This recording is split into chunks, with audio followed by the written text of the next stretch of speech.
بسم اللہ الرحمن الرحیم۔ السلام علیکم ورحمۃ اللہ وبرکاتہ۔ دوستو، کسی چیز کی وجود کو نہ ماننا اور کسی چیز کی وجود کا انکار کر ڈالنا، یہ دو مختلف باتیں ہیں۔ ان کی محرکات بھی مختلف ہیں اور نتائج بھی۔ کسی چیز کو نہ ماننا اس کے نہ ہونے کی دلیل نہیں ہوتا، بلکہ آپ کی کم علمی کی دلیل ہوتا ہے۔ ہو سکتا ہے وہ چیز موجود ہو مگر آپ کے علم میں نہ ہو۔ مگر کسی چیز کا انکار کر ڈالنا کم علمی کی دلیل نہیں، بلکہ باقاعدہ ایک دعویٰ ہے۔ اس دعوے کے لیے ثبوت درکار ہے، علم درکار ہے۔ یہ دعویٰ اگر علم کے ساتھ کیا جائے تو قابل ستائش ہے، اور اگر بغیر کسی علم کی کیا جائے تو اس سے بڑی جہالت اور کوئی نہیں۔ دوستو، اگر ہم دنیا کو دینی اور لادینی لوگوں میں تقسیم کریں تو لادینی لوگ مزید فرقوں میں تقسیم ہوتے نظر آئیں گے، جن میں قابل ذکر ہے ملحد اور اگنوسٹک۔ اگنوسٹک وہ ہوتے ہیں جو خدا کو نہیں مانتے مگر خدا کا انکار بھی نہیں کرتے۔ وہ صرف اپنی کم علمی اور کم فہمی کا اعتراف کرتے ہیں، یعنی وہ علم جو خدا کے بارے میں مذہبیوں کے پاس موجود ہے وہ اگنوسٹکس کے پاس موجود نہیں ہے۔ جیسے ہی وہ علم آ جائے گا وہ بھی خدا کو مان جائیں گے۔ دوستو، ملحدوں کا معاملہ مختلف ہے۔ وہ خدا کا برملا انکار کرتے ہیں جس کے لیے ثبوت درکار ہے۔ یعنی ایک طرح سے ان کا دعویٰ یہ ہے کہ ہم اس کائنات اور اس کے گرد و نواح کے چپے چپے کا علم رکھتے ہیں اور اس میں خدا کا ہونا ممکن نہیں ہے۔ یہ دعویٰ اس وقت باطل قرار پاتا ہے جب اس زمین پر موجود سمندر میں ایک نئی مچھلی دریافت ہوتی ہے۔ یعنی اس زمین پر ابھی دریافتوں کا سلسلہ جاری ہے اور کوئی اٹھ کر دعویٰ کر دے کہ اس پوری کائنات میں یا اس سے باہر کئی خدا کا وجود ممکن نہیں۔ یہ ضروری نہیں ہوتا کہ کسی چیز کو ماننے کے لیے اس کا سائنسی اصولوں پر پورا اترنا ضروری ہو۔ سائنس انسانوں کے علم پر صرف دو طرح سے اثر انداز ہو سکتی ہے۔ پہلا یہ کہ وہ ثبوتوں اور مشاہدوں کی بنیاد پر کسی چیز کا وجود ثابت کر دے۔ دوم یہ کہ وہ ثبوتوں اور مشاہدوں کی بنیاد پر کسی چیز کے عدم وجود کو ثابت کر دے۔ نہ تو کسی چیز کو بغیر ثبوتوں کی تسلیم کرنا سائنس کا دائرہ کار ہے اور نہ ہی بغیر ثبوتوں کی کسی چیز کا انکار کر دینا سائنس کے لیے ممکن ہے۔ دوستو، پہلا طریقہ آسان ہے۔ مثال کے طور پر میں نے مینار پاکستان دیکھا تو اب میرے لیے اس کا وجود ثابت کرنا بہت آسان ہے۔ میں اس کی تصاویر دنیا کے سامنے پیش کر سکتا ہوں، اس کی موجودگی کی جگہ بتا سکتا ہوں، اس کے آس پاس موجود عمارات کو بطور ثبوت پیش کر سکتا ہوں۔ اس کے کئی طریقے ہیں، مگر اگر میں نے مینار پاکستان نہیں دیکھا تو بغیر ثبوتوں کے میرا یہ دعویٰ بھی باطل ہی ہوگا کہ مینار پاکستان کا کوئی وجود ہی ممکن نہیں۔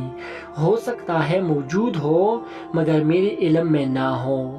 اس قسم کے دعوے کے لیے ایک اور دعویٰ بھی درکار ہے کہ میں نے دنیا کی ہر چیز دیکھ رکھی ہے اور ان میں مینار پاکستان کا کوئی وجود نہیں۔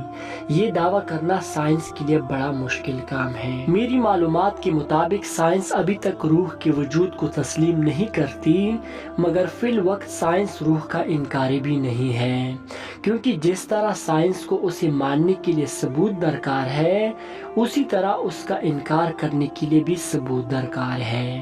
یہ دعویٰ بھی بے سود ہوگا کہ ہم نے پورا جسم ٹٹول لیا، روح نہیں ملی، کیونکہ روح کی بابت دعویٰ ہی ایک نہ نظر آنے والی جسم کا ہے۔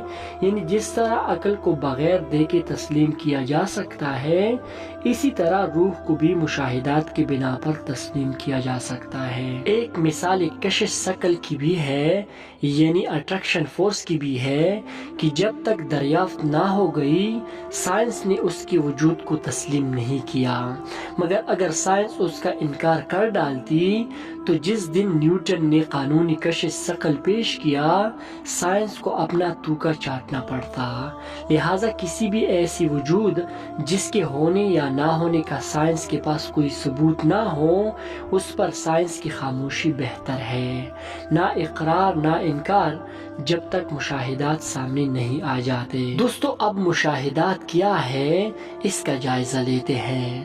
سائنس ابھی تک اس بات کا تسلی بخش جواب دینے سے قاصر ہے کہ انسانی جسم کا وہ کون سا عضو ہے جس کے پیدا ہونے سے زندگی شروع ہوتی ہے اور جس کے ختم ہونے سے زندگی ختم ہو جاتی ہے۔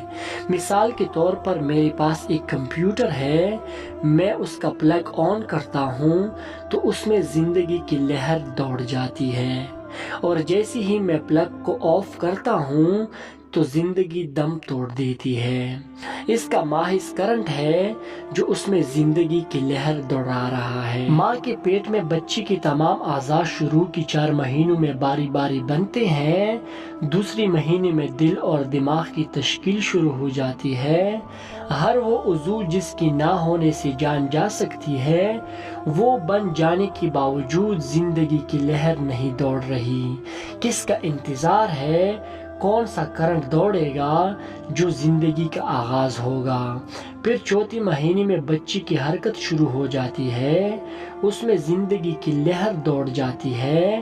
سوال یہ ہے کہ وہ کون سا عضو ہے جس کی تشکیل 4 مہینے میں ہوئی اور جس کی وجہ سے انسان میں زندگی کی لہر دوڑ گئی؟ تو جواب ہے ایسا کوئی عضو نہیں ہے۔ 4 مہینے میں جن اعضاء کی تشکیل ہوتی ہے وہ سارے کے سارے بے جان، بال، ناخن اور دانت، ان میں سے کسی کا بھی تعلق زندگی سے نہیں ہے۔ تو وہ کیا چیز تھی جو 4 مہینے میں شامل ہوئی اور جسم میں کرنٹ دوڑ گیا؟ سائنس اس سوال کا جواب دینے سے قاصر ہے۔ دوستو موت کے معاملے میں بھی یہی اسرار و رموز ہے۔